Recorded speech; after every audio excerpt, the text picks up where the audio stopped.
Joining us now to talk about both of those things. He's the sports director. He's Fox 45. He's on the Window Nation guest hotline. Let's welcome back to the show, AJ Gersh. AJ, how you feeling?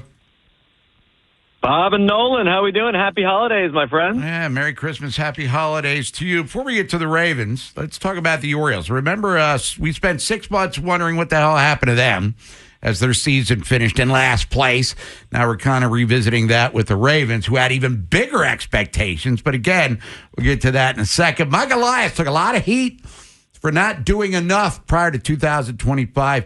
He's been doing a whole hell of a lot since the end of the 25 season, heading into the end of the calendar year of 2025. AJ Gersh, how you thumbs up and thumbs down? And Mike Elias, the work he's done, results remain to be seen, obviously. But has he filled enough needs, and what else needs to be filled? That Oriole hole, of course. Yeah, I mean, I feel like 2025 fans in Baltimore are kind of just ready for a rinse, and let's turn the page into a new year, right? Between the Orioles and Ravens. It's been a little bit of a disappointing year, but I feel like as we're heading into the end of the baseball offseason, I give Mike Elias a hearty 2 thumbs up so far, and as he said, there's still work to be done, and I think I believe him this time around. Now, he said that multiple years in a row that he has a lot of work to do, and you know what? This season he's done a lot of work. You bring in Pete Alonso on a deal that I think is actually friendly to the team, looking at his numbers and comparing them to some other guys who probably will get and have gotten more money. For a guy who hits plus power, plus doubles, he's getting better at first base. Nice deal on that. And then you bring in Shane Baz for a handful of prospects who you don't know what you're going to get. Obviously, you don't want to get rid of guys who you haven't seen, like Caden Bodine and Slater DeBrun, but those are prospects who are what they are. They're prospects, and you don't know what they're going to turn into, and you never do. Like, you see Heston Kjerstad, number 2 overall pick, can barely sniff the major league roster heading into 2026. So I like taking a gamble on shipping out prospects for a controllable starter. Now, you have a 5th starting guy in the rotation position open that you still need to fill. Yeah, Tyler Wells is coming back. Probably will be full speed. You got Cade Povich. But if you're Mike Elias, you want both of those guys in the bullpen. You want Cade Povich to be your lefty long reliever. You want Tyler Wells to be your setup guy for Ryan Helsley, who he also brought in this season on a nice deal for a closer.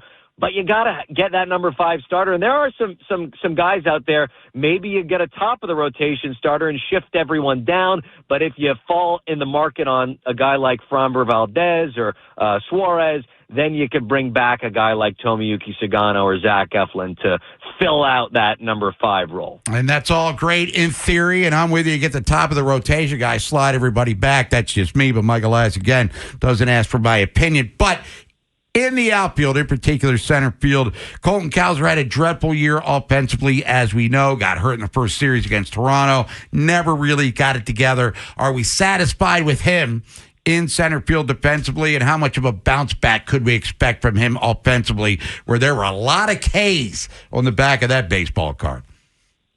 Yeah, I feel like with the case of Colton Cowser, it always stinks to get off on a bad foot to the season, or I guess in his case, get off on a bad hand as you slide into first base in Toronto in the first series of the year and hurt yourself, right? And that just kind of set him back from what really, in my opinion, I thought should have been an American League Rookie of the Year winning campaign in his rookie of the season. I think he got snubbed by the Yankees pitcher out there. But I don't think that he's a bad defensive center fielder. Now, is he going to be Cedric Mullins out there?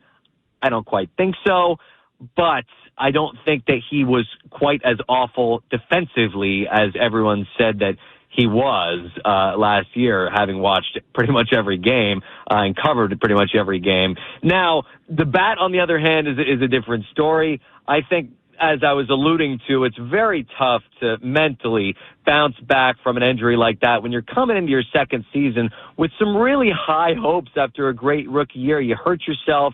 You're in and out of the lineup pretty much for the first half of the year, and then he just never caught his stride. He had one really good series down in Tampa Bay where he hit a couple of home runs in the middle of the season once he came back from his injury. But then after that, like you said, he was a strikeout machine. Do I think that the Orioles could upgrade at center field? Yeah, absolutely. But do I think that they need to? I think they'll give Cowser the opportunity for one more season as the full-time guy, and then you can assess from there.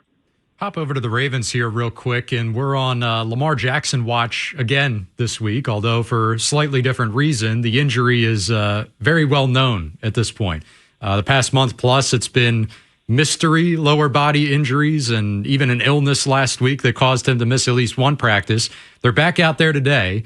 Are you expecting to see him, even though he's considered day-to-day with this back issue? Yeah, I don't think I'm expecting to see Lamar Jackson.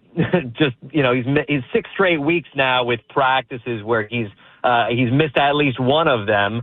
But in the case of Lamar Jackson, I think at this point in the season, you can't rush him and you can't expect him to practice 3 days a week. He's been in and out, like you said, but he needs an extra day rest. If the Ravens are going to want to win against the Packers, obviously, yes, Lamar Jackson gives them the best chance.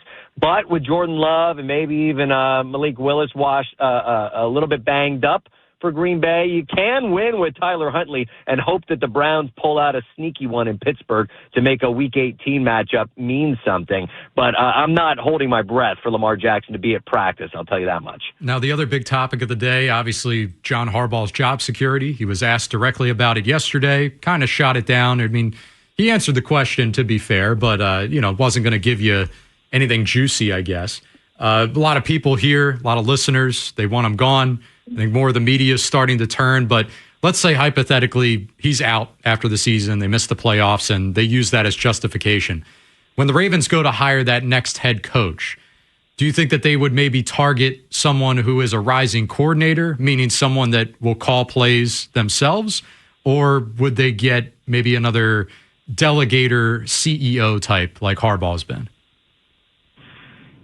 That's a tough question. Wasn't quite the fully established delegator CEO type that he's grown into over 18 years. But I do think that if for some reason Harbaugh is out at the end of the season, that they will go young and they will go with a coordinator. You saw with the Harbaugh hire in 2008 that Steve Bisciotti and the Ozzies of the world aren't unwilling to take risks on a young coordinator, and very clearly that panned out with a Super Bowl victory under John Harbaugh.